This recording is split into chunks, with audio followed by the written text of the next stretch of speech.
The final night at Heinz Field, when the entire stadium seemed to shake with the roaring chants of Big Ben, the number 7 on the black and gold jersey of Ben Roethlisberger was not just a number, it was a symbol of nearly 2 decades of dominance and resilience with the Pittsburgh Steelers. He was the youngest quarterback in history to win a Super Bowl when he lifted the trophy at age 23 in Super Bowl XL, then etched his name into legend with the final drive in Super Bowl XL8, the game-winning pass to Santonio Holmes in the corner of the end zone, still regarded as one of the greatest clutch moments in NFL history. 6 Pro Bowl selections, over 64,000 passing yards, 418 touchdowns, multiple seasons surpassing 4,000 yards, along with a host of Steelers franchise records, he became a worthy successor to Terry Bradshaw and the face of a Steel City for nearly 20 years. He led the team to an 11-game winning streak in 2020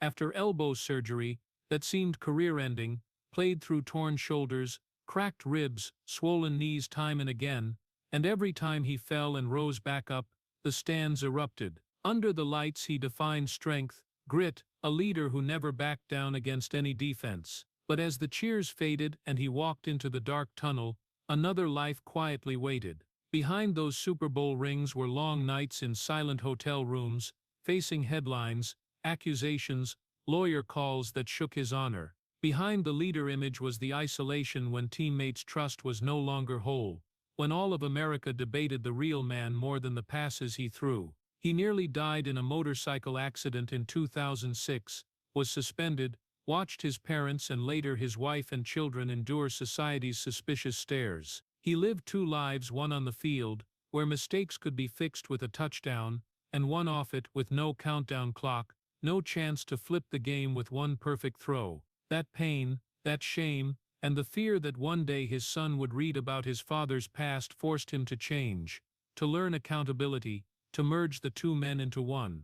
And perhaps Ben Roethlisberger's greatest willpower wasn't in those 40-yard bombs, but in the resolve to stop running from himself. If the story of light and shadow in Ben Roethlisberger's life makes you think, hit subscribe so you don't miss the turbulent journey behind those titles. Every man's story begins with a boy, and for Ben Roethlisberger, that story started with a loss too early to fully comprehend. When he was 8 years old, his mother died in a car accident. No long goodbye, no preparation, just an ordinary day in Lima, Ohio, suddenly turned into a permanent void. At that age, kids usually cry over dropped toys, bad grades, losing a game. But Ben no longer cried over little things like that. He had to face what many adults can't bear, an absence that never returns. His mother's death didn't just take a woman from the family, it took away tenderness. It took away the person who hugged him when he was scared. It took away the soft voice that could soothe sad days. In that house, only a father remained, straining to raise a son, and a boy learning to stand tall before pain. His father, Ken Roethlisberger, was disciplined, strict, rarely spoke of feelings. He loved his son, but that love showed through rules, expectations, teaching him to be strong, independent, never weak. In a family that lost a mother too soon, no one had time to teach a child how to grieve properly. Ben grew up in that atmosphere. Not many talks about missing her. No evenings sitting together naming the loss. Maybe his father hurt too, but he hurt the old-fashioned man's way, silent and keep working. And that 8-year-old boy learned the same. He learned tears change nothing. He learned pain must be hidden. He learned that to survive, you have to be tougher than your own sorrow. Football became his escape. On the field, emotions were allowed to explode, but in an acceptable way. He could collide, he could fall, he could get back up without anyone asking how he felt. The turf didn't demand he talk about his mother. It didn't require him to face the emptiness in his heart. It only demanded he be stronger than the guy across from him. And Ben, from very early on, chose to be stronger. People who watched him in high school often said he had a strange, almost stubborn confidence. He wasn't easily shaken. He didn't crumble after a bad play, but few saw what lay behind that stubbornness. A boy who lost his mother learned not to let himself weaken, because if he weakened, the memories would rush back. If he slowed down, the longing would catch up. No one taught him that grief needed to be named. No one told him loss needed to be healed. Instead, he learned to push it down deeper. Every time he missed his mom, he ran faster. Every time he felt lonely, he threw the ball for extra hours. Every time he was hurt, he told himself to be stronger. That was how he survived. That was how he built the first layer of armor around his heart. But that armor didn't just block the pain, it also blocked the ability to look at himself. When a child isn't taught how to face emotions, he grows up with an unnamed void. And if that void isn't filled with understanding, it gets filled with achievements, with victories, with the feeling of control. Ben began equating his worth with how many yards he threw, how many games he won. If he won, he had value. If he was strong, he didn't have to face the 8-year-old boy who stood in front of his mother's casket, not knowing what to do with his pain. There were evenings, according to family, when Ben rarely spoke about his mother, not because he didn't remember, but because remembering meant opening the door for emotions to flood out, and he had grown too accustomed to keeping that door shut. Silence became habit, toughness became identity. He didn't know that every time he buried the pain deeper, he was also learning to bury everything else, even the things he would later not want to face. Many years later, when facing the biggest events of his life, people would ask, why didn't he stop? Why didn't he look his mistakes in the eye sooner? The answer probably lies in that 8-year-old boy, a child who learned the only way to survive was not to cry, not to admit he was hurt, to keep walking as if nothing happened. The unspoken message of his childhood wasn't written in words, but it was carved deep into how he lived. Pain must be hidden. Weakness is dangerous. And if anything made him feel shame or guilt, the best way was to push it down, even deeper, where no one, not even himself, had to see it. That was where the double life began to take shape. One man the world saw strong, confident, unbreakable, and one man inside, who had never learned how to cry properly, never learned to say I hurt, never learned to ask for help. Ben Roethlisberger didn't become a man who lived 2 lives overnight. He started very early, as a boy who lost his mother, and decided tears were no longer an option. And in that silent decision, he didn't just bury the pain. He unwittingly learned to bury guilt too, to bury regret, to bury the things that would later come back demanding he face them. But that's a story for many years later. Right now, in that house in Ohio, there was only a boy trying to become stronger than his own sorrow, not knowing that strength doesn't always mean healing. Leaving the home where he learned to stay silent in the face of pain, Ben Roethlisberger stepped into a new world called Miami University in Ohio, and it was there that the boy who had buried his emotions began to be called by an entire stadium. In high school, he wasn't pursued by the biggest college football programs in America like the flashier quarterbacks. He wasn't the top name on every recruiting board. Many major universities doubted his speed, doubted his mechanics, doubted whether he could adapt at a higher level, and Ben carried that doubt like a smoldering fire in his chest. He chose Miami University, not because it was the glitziest option, but because it was the place that gave him a chance to prove everyone wrong. There he didn't just play, he exploded. At nearly 6'5", with a powerful build and a strong arm, Ben quickly became the center of the team. Long, accurate throws, stubborn escapes from sacks, and the ability to stay calm under pressure made him stand out. He broke the school's passing records, led the team to key wins, and gradually the name Ben Roethlisberger was no longer just the boy who lost his mother in Ohio. It was the best quarterback Miami had seen in years, but alongside his on-field growth came the growth of something else: ego. Underrated from the start, Ben didn't just want to prove he was good, he wanted to prove he was superior. He played as if every game was a rebuttal, and when those rebuttals kept turning into wins, he began to believe something dangerous, that he couldn't be wrong. When you're young and every decision on the field brings positive results, it's easy to confuse talent with invincibility. Friends and teammates from college often remember Ben as someone confident to the point of seeming fearless. He walked into meeting rooms like a man who knew he'd be the center of attention. He talked to coaches like he was already in the NFL. He carried an almost absolute certainty that his future was already set. To many, that was the mark of a leader. But for a young man who had never learned to face pain or mistakes, That confidence was also a shell hiding the immaturity inside. At Miami, Ben was celebrated. Crowds roared when he threw touchdowns. Students recognized him on campus. Local press started writing about the rising star, and with every article, every win, the gap between the man on the field and the man inside grew wider. On the field he controlled everything. Off it he was still the guy who had never been taught to take responsibility for his emotions. But when you keep winning, no one asks if you've matured. They just ask how many yards you'll throw this weekend.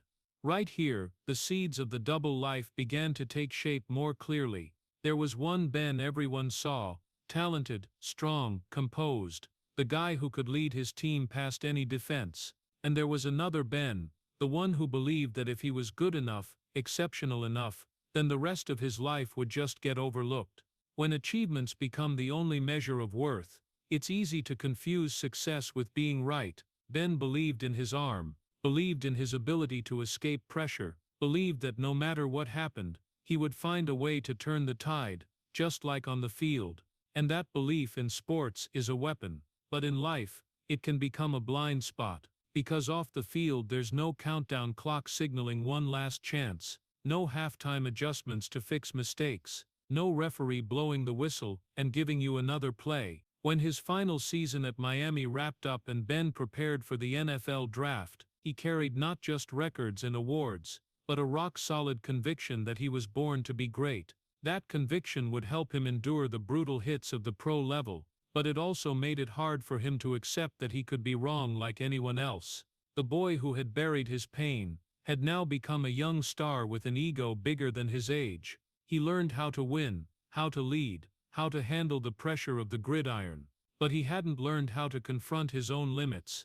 He hadn't learned to say I was wrong, and as he stepped into the NFL world, where the lights were brighter, the money bigger, and the temptations thicker, the two men inside him would have more chances than ever to drift further apart.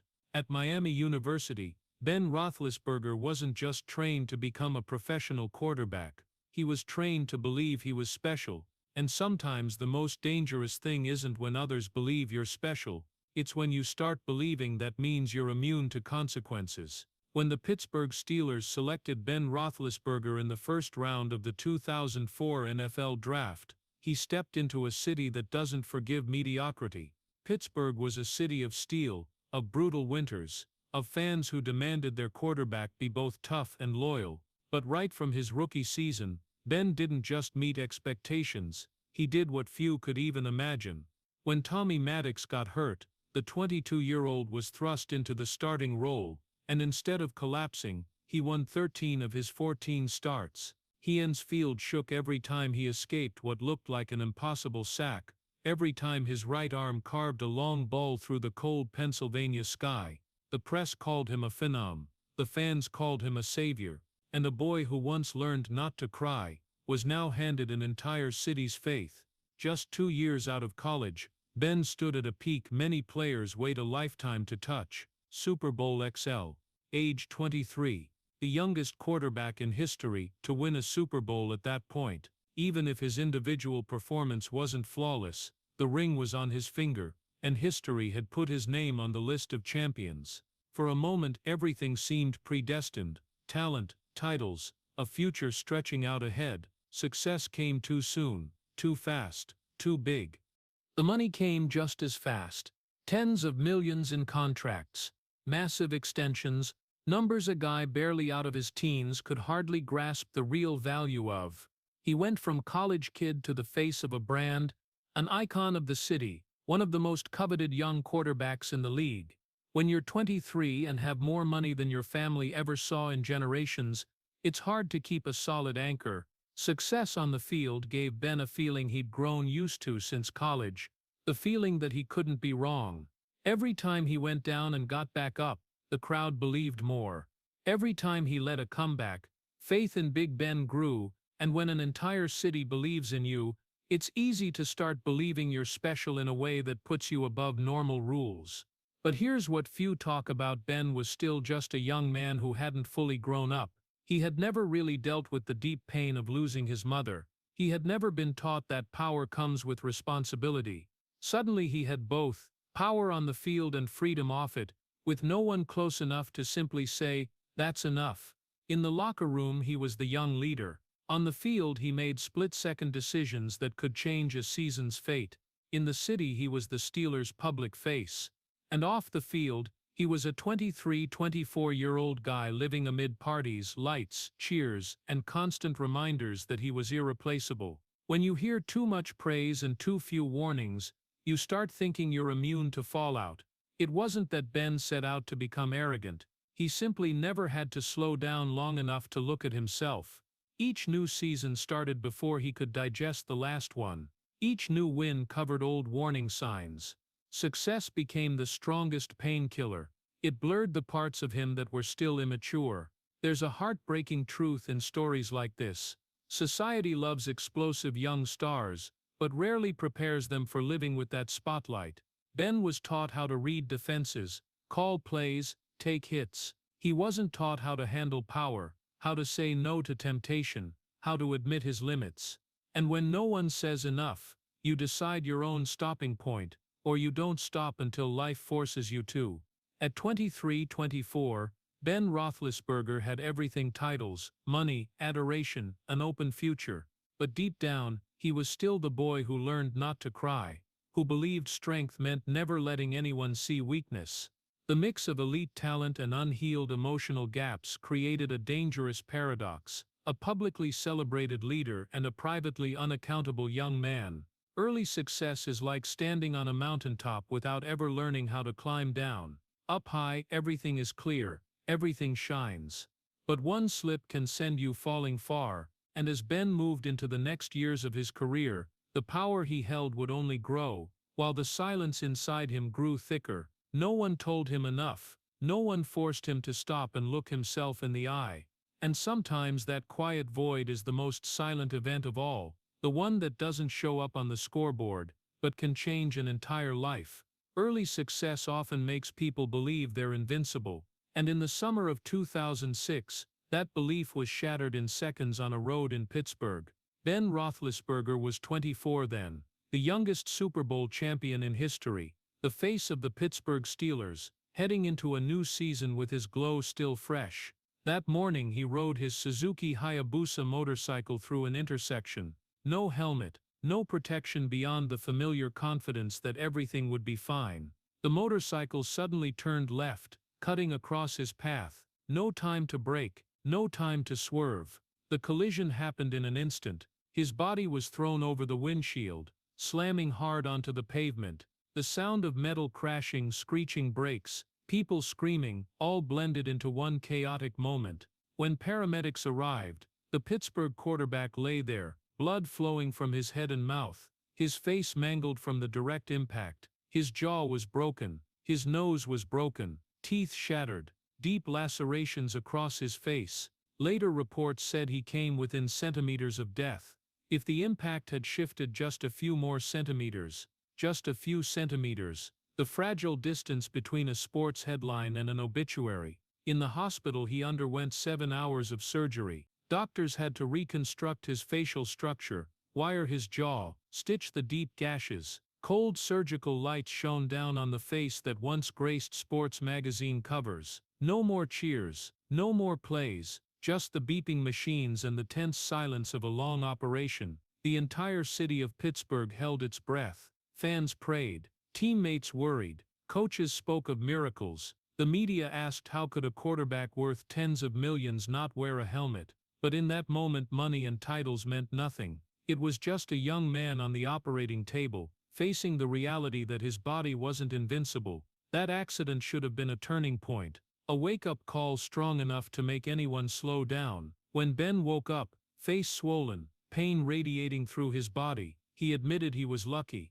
He told the press he had learned his lesson. He thanked God he was alive. Those words were sincere, but inner change isn't as simple as surgery. A few weeks later he was back on the field. With a protective face mask attached to his helmet, he played to applause, as if his return itself proved extraordinary willpower. People called him a warrior, a symbol of toughness, and Ben kept throwing, kept leading the team, kept living as if that crash had been just a minor hurdle in his great journey. But what was hardest to see was this: he had survived physically, but he hadn't truly confronted why he had been so reckless. Not wearing a helmet wasn't just a bad decision, it was a symptom of a deep-seated belief that he could overcome anything, that consequences always happen to other people. 7 hours of surgery fixed his face, but no one could operate on the armor inside. No one forced him to dig into the question: why did he feel he didn't need protection? Why did he believe he couldn't break?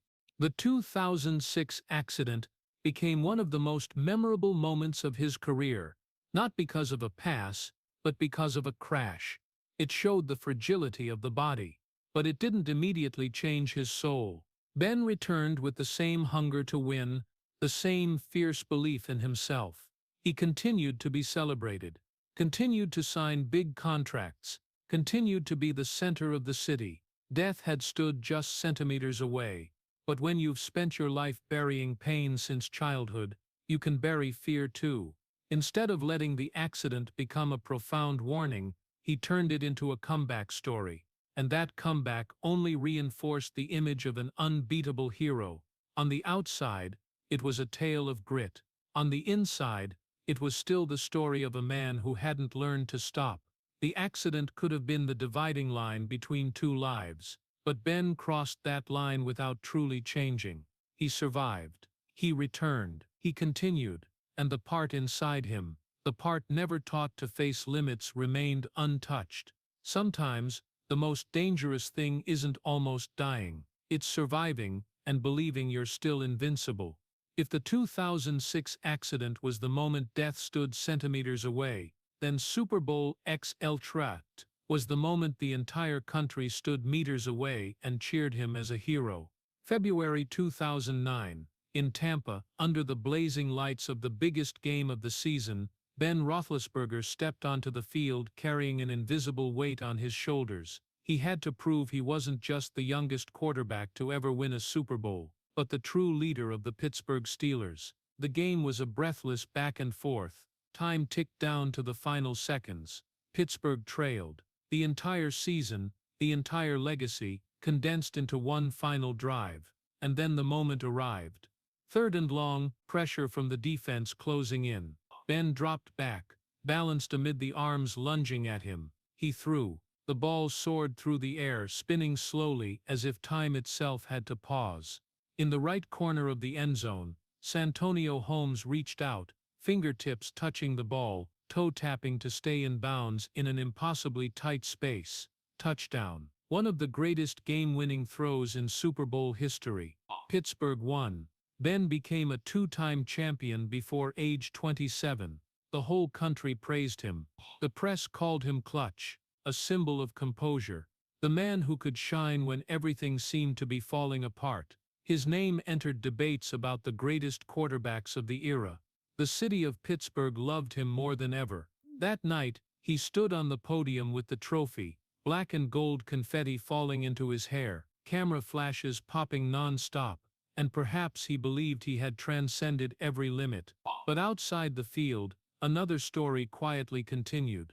After the victories came the long parties. After the cheers came the growing confidence. Ben lived in a circle of people who always told him he was right, always affirmed he was special, always ready to defend his image. When you're constantly proven to be the hero in the highest pressure moments, it's easy to start believing you're immune to consequences. Arrogance doesn't arrive in a single day. It grows with every title, every contract, every round of applause. Ben wasn't the villain in his own story. He was just a young man who believed talent and willpower could fix anything. On the field, if he made a mistake, he could fix it with another throw. But off the field, there's no second half, no timeout to rethink. His double life became truly dangerous here. One Ben in the spotlight, the Super Bowl hero who never flinched when the clock showed seconds left, and another Ben off the lights living in the illusion that he couldn't be touched. The 2006 accident didn't slow him down. Super Bowl XL only made him believe he was protected by something bigger, that no matter what happened, he would still find a way to win. But winning on the field didn't erase the cracks inside. Every cheer thickened the armor around him. He didn't need to look back at the past, didn't need to heal the unhealed pain, didn't need to ask if he was going too far, because the scoreboard always sided with him, and when the scoreboard is on your side, the world usually stops asking questions. Super Bowl XL was the peak of his career, but peaks are also where illusions are strongest. From up high, everything below looks small, even the risks. Ben walked out of Tampa with his second ring, and the conviction that he had cemented his place in history. But that very conviction, without self-examination, became a double-edged sword, because while all of America saw a legend being written, inside him still lived the boy who never learned to face his emotions.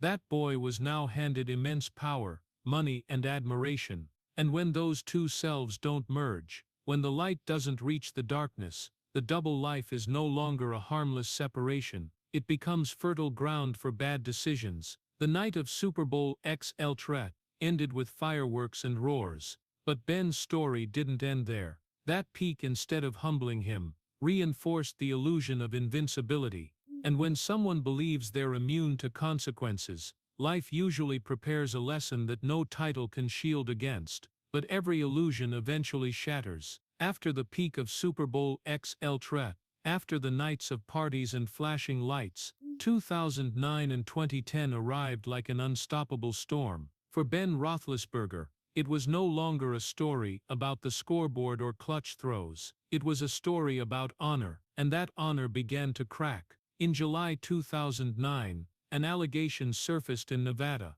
A woman accused Ben of sexual assault at a hotel in Lake Tahoe. The story quickly dominated the headlines. Lawyers, press releases, relentless interviews. Ben denied the accusation. No criminal charges were filed. A subsequent civil lawsuit was settled out of court. But in the eyes of the public, a crack had appeared. Before things could settle, in March 2010, another allegation erupted in Georgia, tied to an incident at a bar in Milledgeville. This time the scrutiny was even fiercer. National media, commentators, former players, all questioning the man behind the number 7 jersey. Ben continued to deny any wrongdoing. Prosecutors stated there was insufficient evidence for criminal charges. Legally, he was not convicted. But darkness isn't measured only by verdicts. The NFL stepped in.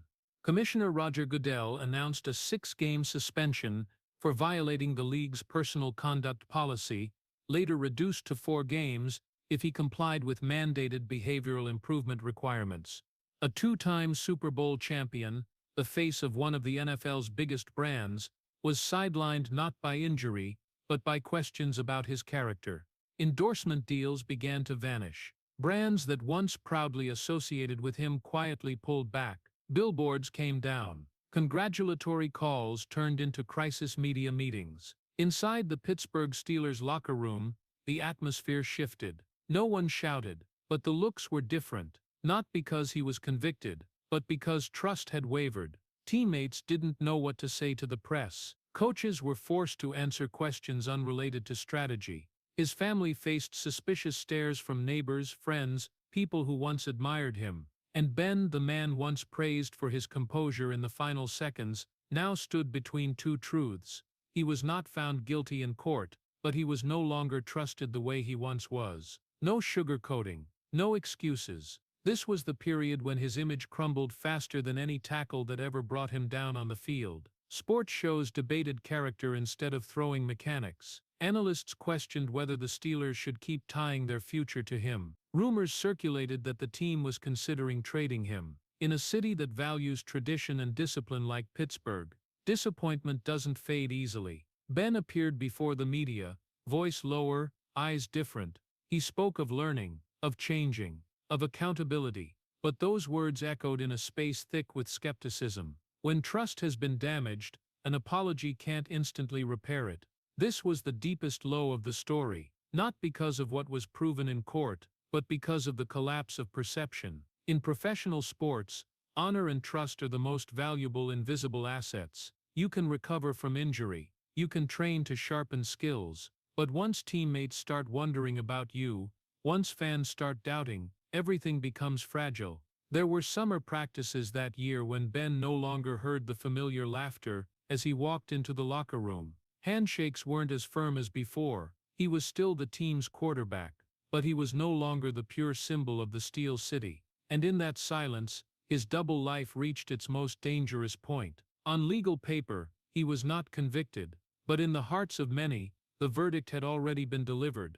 He no longer enjoyed the innocence of his old image. Every action, every word, every public appearance was scrutinized. For a man who once believed he could fix any mistake with one final pass, this was a game without a clock. No chance to flip the script in the last 2 minutes, only time, and the wait to see if he would truly change. This isn't the part to paint a hero, this is the part to acknowledge the fall. Titles didn't shield him from doubt, talent didn't erase the questions, and money couldn't buy back lost trust. Ben Roethlisberger stood between two parallel truths, the legal and the moral, a man not convicted by a court, and a man no longer viewed with the old eyes. In the years that followed, he would speak of maturity, of faith, of family. But 2009, 2010 remains the marker every story about him must pass through. The peak of the Super Bowl once made him believe he was invincible, but this deep low forced him to understand that no one is immune to consequences.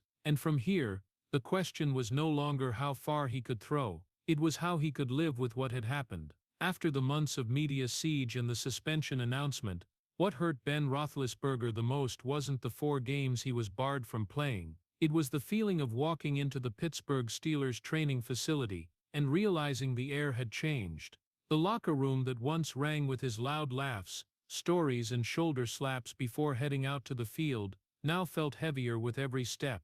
Conversations stopped when he walked by, eyes averted, or met his butt without the old warmth. The Steelers are an organization that prizes discipline and tradition. Coach Mike Tomlin had to answer for his quarterback to the press. The front office was forced to weigh things they'd never considered before. Should the team's future stay tied to Ben? Leaked rumors suggested the team had discussed trading him if the right opportunity arose. No official decision was ever announced, but the mere existence of that possibility was enough to shake his standing. In the NFL, a leader isn't measured only by touchdowns or passing yards. A leader is the one teammates trust when they step into battle, the one they'll still stand behind when everything falls apart. Ben used to be that guy, but now that title carried a question mark. No one said outright to his face that they no longer believed, but silence can sometimes roar louder than any accusation. Team meetings grew tense. Every time Ben spoke, he could feel the scrutiny in the room, not because his ability to read defenses had slipped, but because the man behind the helmet was now doubted. He could still stand at the whiteboard and break down every detail. He could still diagram perfect routes for receivers, but he couldn't redraw the fractured image in the minds of those around him. Isolation in the locker room isn't like isolation outside. Outside, you can go home, turn off the phone, avoid the public. In the locker room, you have to face the men who will fight beside you. You have to accept that they know what the papers wrote, that their families read those headlines too, that every time they're asked about you, they have to answer for you. Ben was used to controlling the game with his arm, but trust doesn't work that way. A quarterback can throw a touchdown from 40 yards, but no one can throw back lost trust with one beautiful play. Trust is built with time and behavior, and when it cracks, you can't rush it to heal. Some teammates publicly supported him. Some said he deserved a second chance, but others kept their distance. The Steelers were a group of strong personalities, men who had sacrificed their bodies for the team. They had the right to question, and Ben understood that. He couldn't demand they forget what happened just because he once threw them into a Super Bowl. During the suspension days, he had to watch the team from afar, see others play his position. That helplessness was completely different from a physical injury. When you're hurt, you know your body needs time. When you're suspended for conduct, you face a deeper question: who are you when there's no field to hide behind? His public image cracked in the same way. Kids who once wore number 7 jerseys now heard their parents explain the allegations. Fans who once proudly hung his posters faced mixed feelings. In a city like Pittsburgh, where loyalty and character are cherished, that crack wasn't easy to mend. When Ben returned after the suspension, he played well, even very well. He threw accurately, led the team to consecutive wins. But no matter how good the scoreboard looked, there was still a quiet undercurrent. Every time he raised his hand to signal a play change, he had to wonder if those around him truly trusted him like before. Every time he stepped onto the field, he knew he wasn't just playing for a win, but for the chance to be seen differently again. Isolation in the locker room is a lesson no title can prepare you for. It forced Ben to understand that talent isn't an absolute shield, that power doesn't guarantee respect, and that a leader's image can collapse faster than any defensive scheme. This was the phase when he was no longer the confident boy who believed he couldn't be wrong, no longer the champion standing at the peak with illusions of invincibility. This was the phase of silence, of doubtful looks, of having to rebuild from the foundation, and for the first time in his life, Ben Roethlisberger had to face an unavoidable truth. You can throw the ball past any defense, but you can't throw back trust with the strength of your arm. Amid the phase where the looks in the locker room weren't the same anymore, amid the days when honor wavered and his image cracked, another chapter quietly began to open in Ben Roethlisberger's life, not with fireworks, not with titles, but with a relationship so normal, it was almost the opposite of the glamorous world he had grown used to living in. Her name was Ashley Harlan. Ashley wasn't part of the spotlight. She didn't grow up in the professional sports environment, didn't seek attention, wasn't swept into the whirlwind of fame. She was a physician assistant, working in healthcare, accustomed to the quiet and reality of medical cases more than front-page headlines. When the two started getting to know each other, Ben didn't step onto another stage. He stepped into a space with no audience, and that made everything different. Ashley didn't appear as a savior. She didn't stand between him and the media to defend him. She didn't say he was innocent, or that the world had misunderstood. She was just there with a direct gaze, with questions that weren't easy to dodge. For someone used to being cheered and protected by fame, facing a person unimpressed by the glow around him was a challenge. They married in 2011, after the stormiest period of his career, but marriage didn't erase the past. It didn't make the media forget. It didn't make the doubtful looks disappear. Instead, it placed a clearer mirror in front of Ben than ever before. In that mirror there was no number 7 jersey, no stadium, no countdown clock, just a man who had to answer the question, who are you when you're no longer protected by the cheers? Ashley wasn't the one who fixed him. She didn't patch up his honor, didn't reconstruct his image, but she was the one who made him look at himself again. When you marry, you don't just share a home, you share the truth. You can't live 2 lives under the same roof for too long without leaving cracks. If the double life was once hidden by game schedules and cross-country flights, marriage forced it to be faced head-on. There were evenings when Ben sat in the quiet house, no cameras, no microphones, and for the first time he had to put into words the things he had only buried deep before, not for the press to hear, but for the woman sitting across from him to understand. That was the kind of conversation with no playbook, no quick escape, and for someone who once believed everything could be fixed with strong action, learning to speak and listen was a new lesson. For the first time in his life, Ben began to fear losing more than he feared defeat. On the field, losing a game could get you criticized, but you had the next season to make it right. In marriage, if you lose trust, there's no easy second half like that. Ashley didn't love him because of the Super Bowl rings.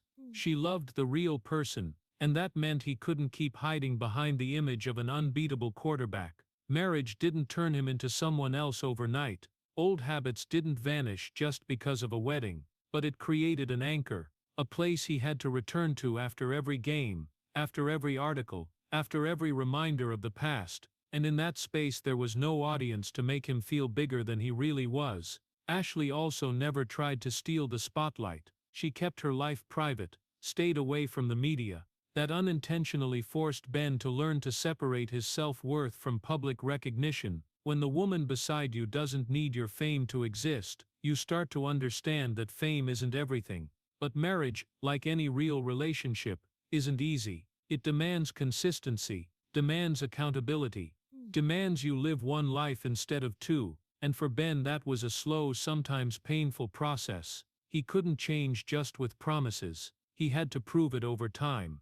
In that house, there were no roaring stands when he did right, no scoreboard when he failed, just silence. And in that silence, he began to hear his inner voice more clearly, the voice that had once been drowned out by success and illusions of invincibility. Marriage didn't save him from the past, but it didn't let him keep running from it.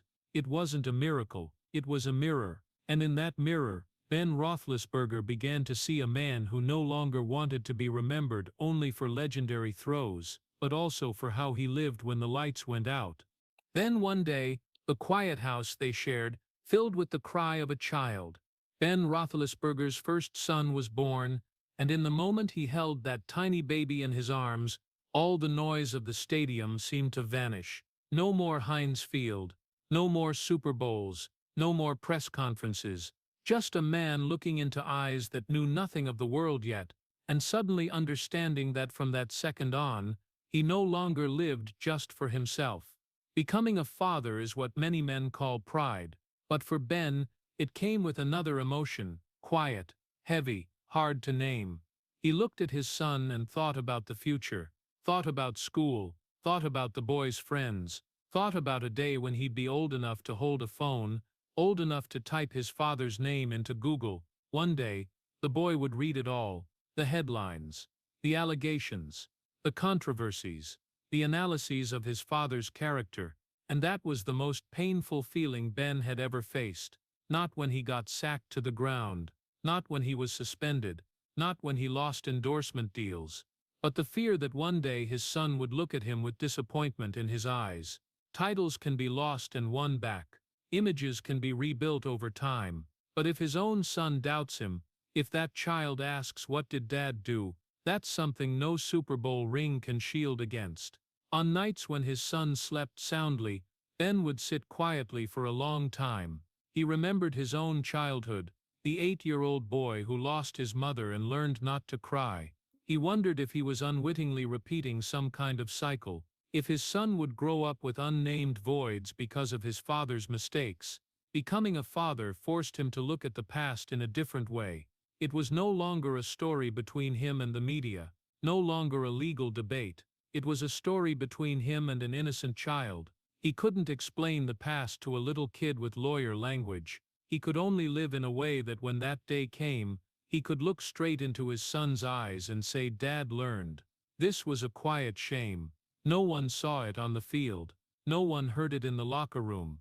But it existed in the most private moments.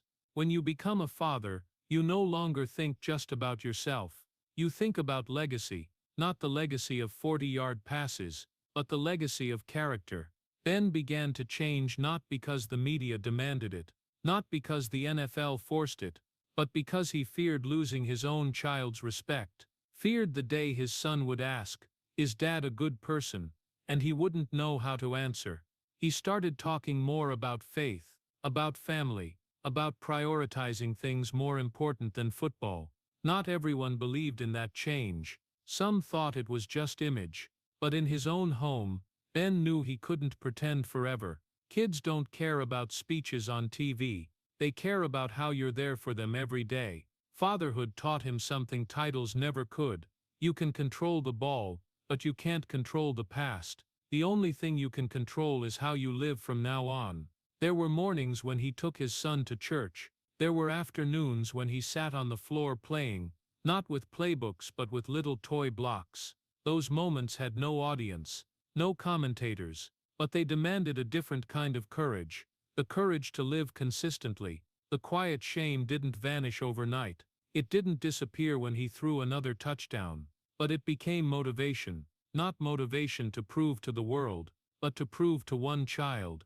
Ben Roethlisberger once feared losing, feared being beaten on the field, feared failing in the final seconds, but fatherhood made him fear something else, disappointing his son, and for the first time in his life, that fear didn't push him into defense or arrogance. It pushed him into reflection, into asking who he was without the helmet, into understanding that the double life couldn't last forever. When a child was growing up watching his every step, this wasn't a complete redemption moment, not a dramatic turning point, but it was a deep internal shift. From a man who once believed he was immune to consequences, to a father who understood that every action leaves a trace in his child's eyes. And in that quiet room, As he watched his son sleep soundly, Ben knew there was a bigger game ahead than any Super Bowl, the game of becoming a man his son could proudly call dad. Fatherhood made Ben start fearing disappointing his son, but his body began reminding him in a different way,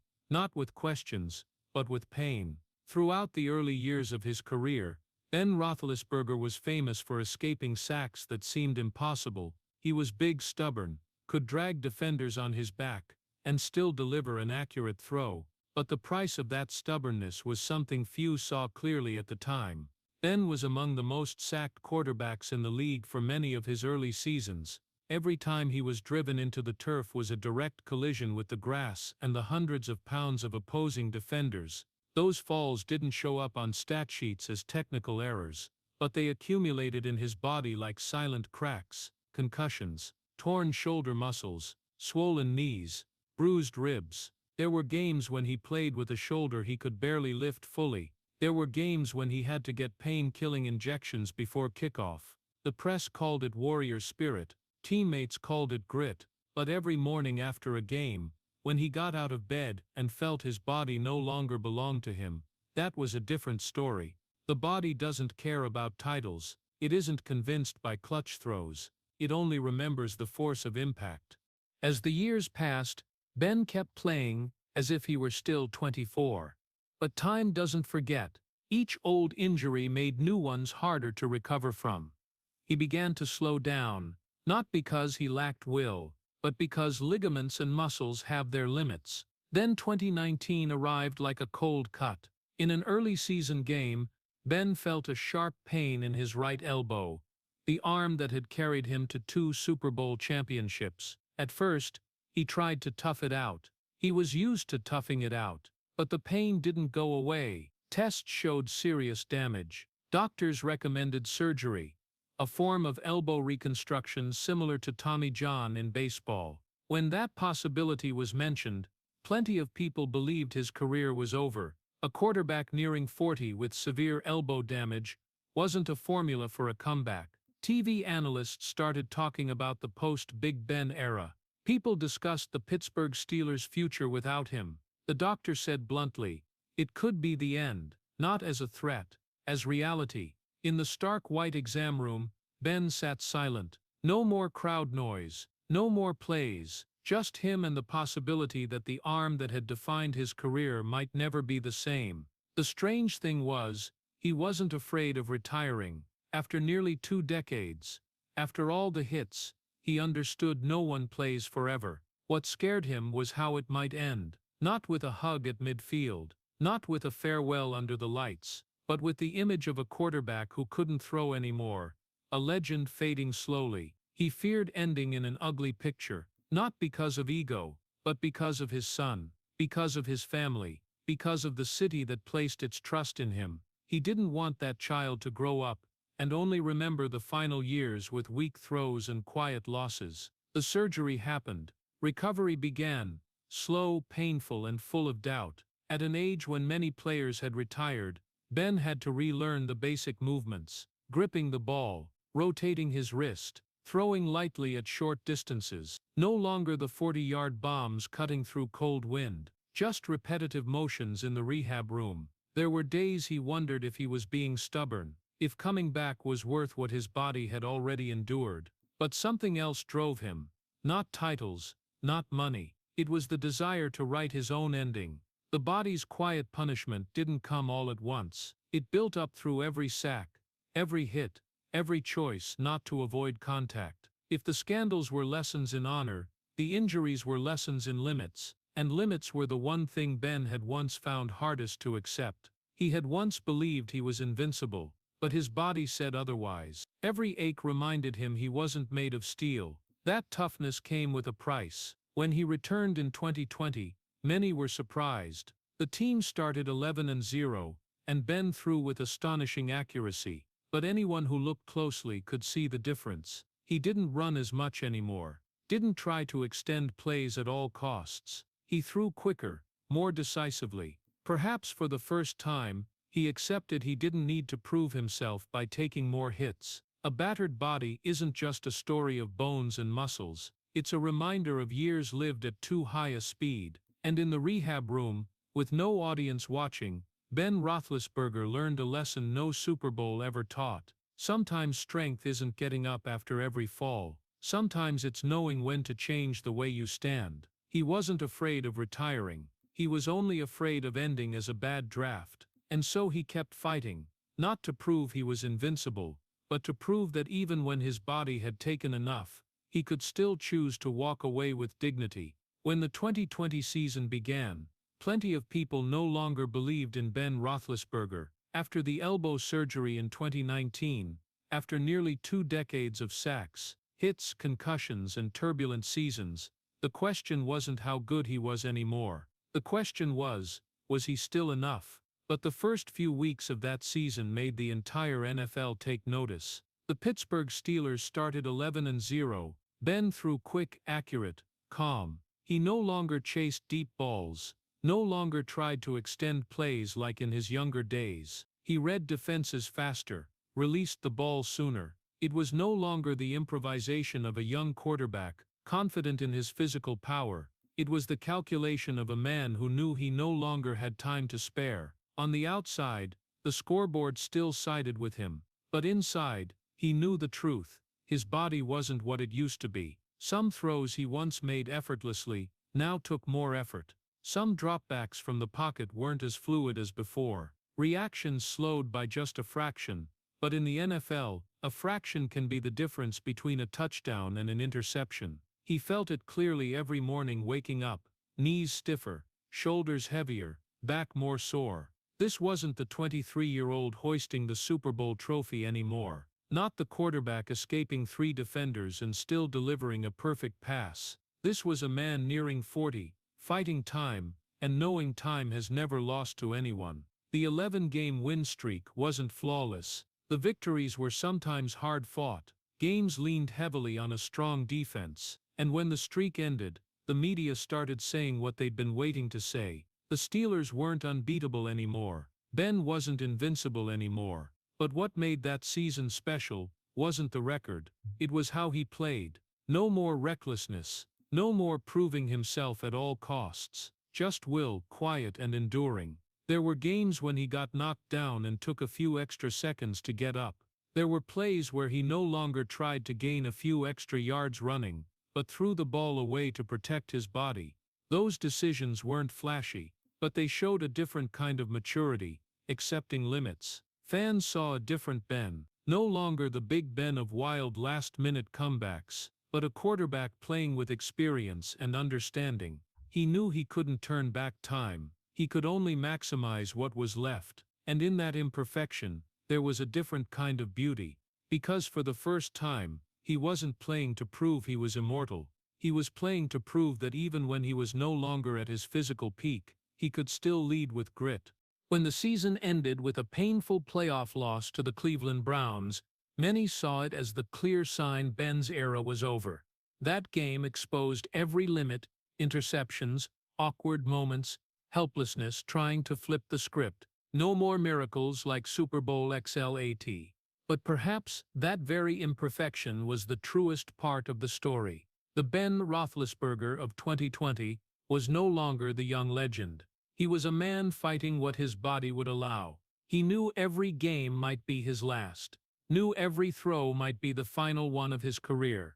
And when you play with that awareness, everything changes. He no longer feared defeat like in his youth. He feared no longer having the chance to stand on the field. Feared no longer hearing the crowd even though the stadiums that pandemic season were nearly empty. Feared leaving without a proper goodbye. The 2020 season wasn't perfect. No third ring, no fairy tale ending. But it was proof that Ben was still there, not as an invincible icon but as a man who persisted until the very end. No more young QB. Just a man who understood time was catching up, and still chose to step onto the field. The 2021 season passed like a countdown no one spoke aloud. Ben Roethlisberger knew it.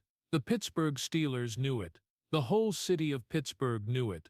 But no one wanted to admit an era was closing. And then that night arrived. His final game at Heinz Field. It was cold. The familiar golden lights spilled over the turf. The stands, though not as wild as in the peak years, still rose when he walked out of the tunnel. The chants of Big Ben no longer felt like mere cheering. They felt like a thank you. The game wasn't perfect, not the greatest performance of his career, not a 40-yard throw that decided history, just a final game where every step carried 20 years of memories. And when the clock ran out, Ben didn't leave the field right away. He walked slowly around the turf, looked at every corner of the stands, looked at the scoreboard, looked at the Pittsburgh night sky, and then he saw his son standing by the sideline. The boy who once made him fear having to answer questions about the past was now older. He looked at his father not as a legend, but as a dad who had just finished a long chapter of his life. Ben bent down, hugged his son, and he cried, not because of the loss, not because of retirement, not because he feared tomorrow without the field. He cried because finally he was no longer running from his past. In that embrace was everything that had come before: the motorcycle accident, the Super Bowls, the scandals, the suspension, the injuries, the surgery, the silent nights, the tense press conferences, the doubtful looks in the locker room, and the quiet evenings in the house where he asked himself who he really was. He had once tried to keep the two lives separate, Ben on the field and Ben off it.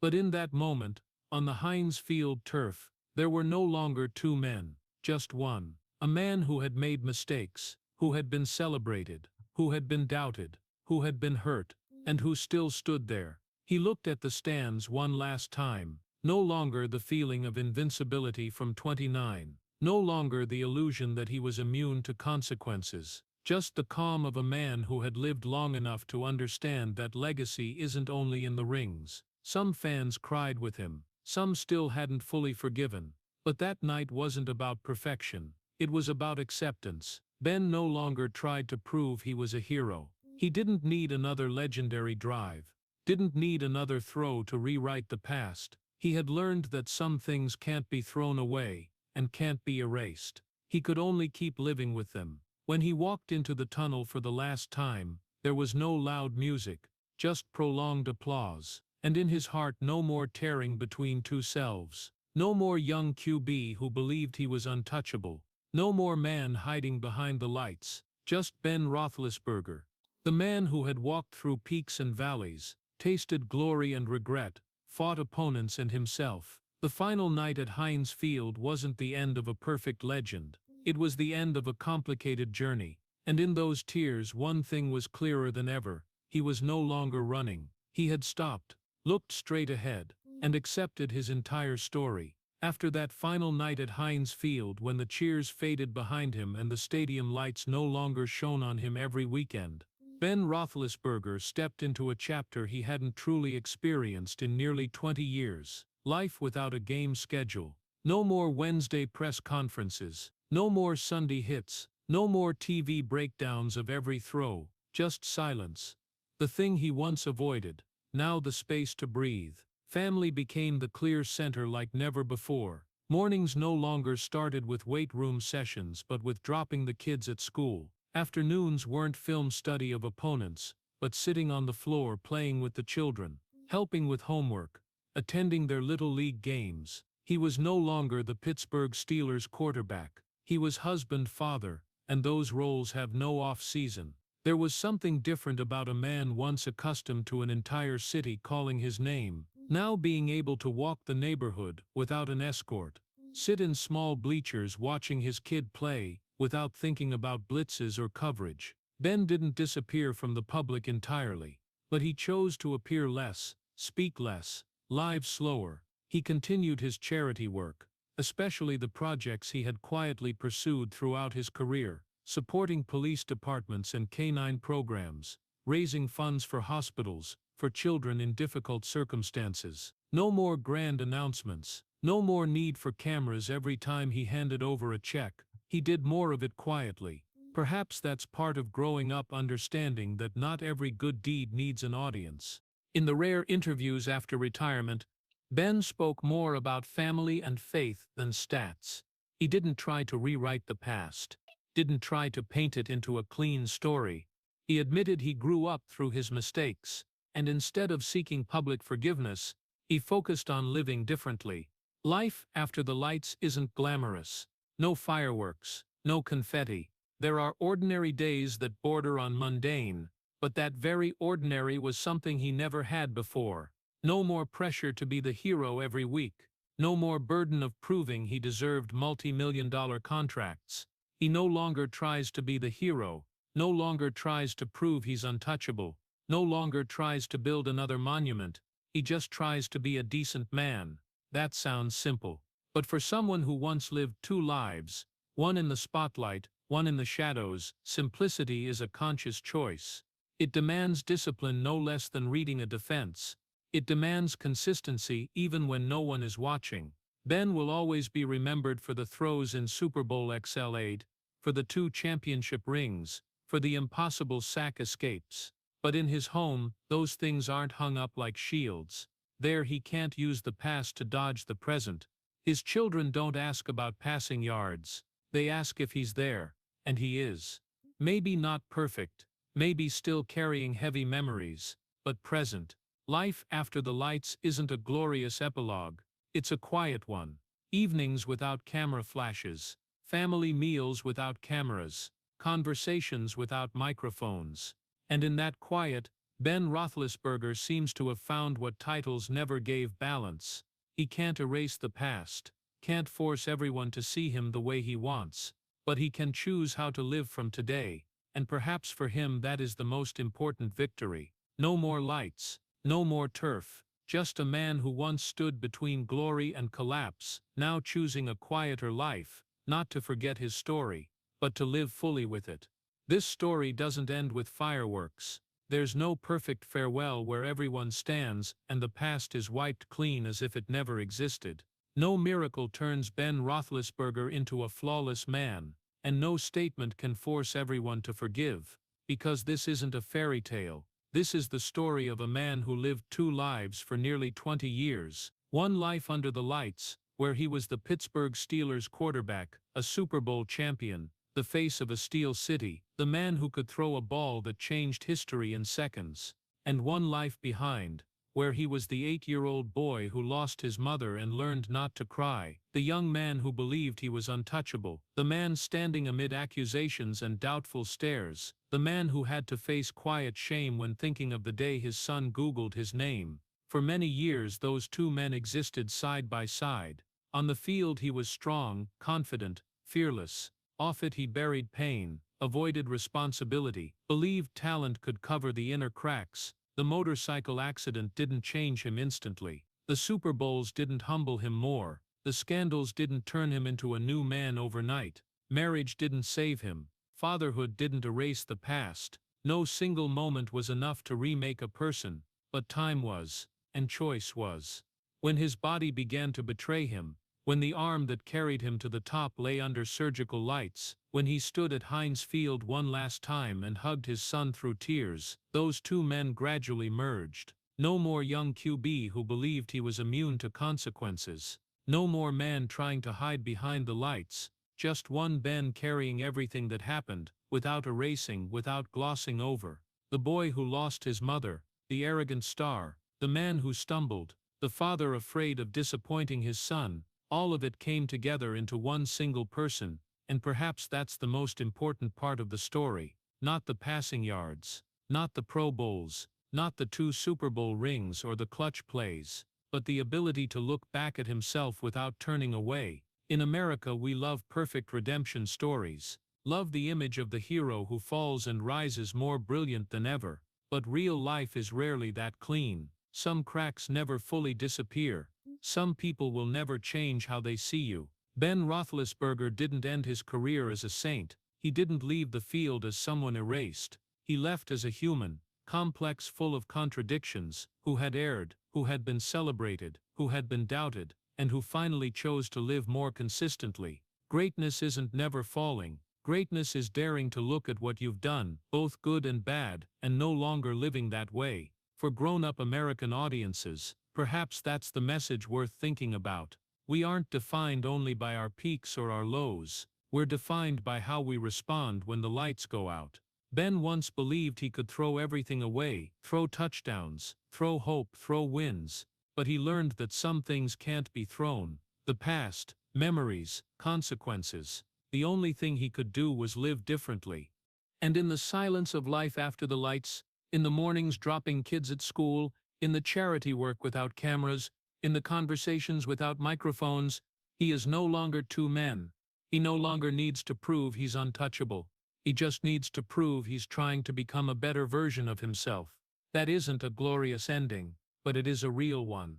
And perhaps, for a man who once lived between glory and collapse, between cheers and silence, between two parallel lives, the fact that in the end there is only one man is victory enough. Ben Roethlisberger will always be remembered for those legendary throws, but his story isn't only in those moments. It lies in the journey from burying pain to accepting his entire self, not perfect, not forgiven by all, but no longer running, and sometimes that's enough. Looking back at Ben Roethlisberger's entire journey, what hurts most isn't the failures on the field, but the long loneliness behind the lights. The 8-year-old boy who lost his mother and learned not to cry was the root of the man who later always tried to appear untouchable. When he lifted the Super Bowl trophy at 23 with the Pittsburgh Steelers, all of America saw glory, but few saw a young man not yet mature being handed immense power. The 2006 motorcycle accident, no helmet, broken jaw, 7 hours of surgery, should have been a wake-up call, but he returned to the field as if he couldn't be broken.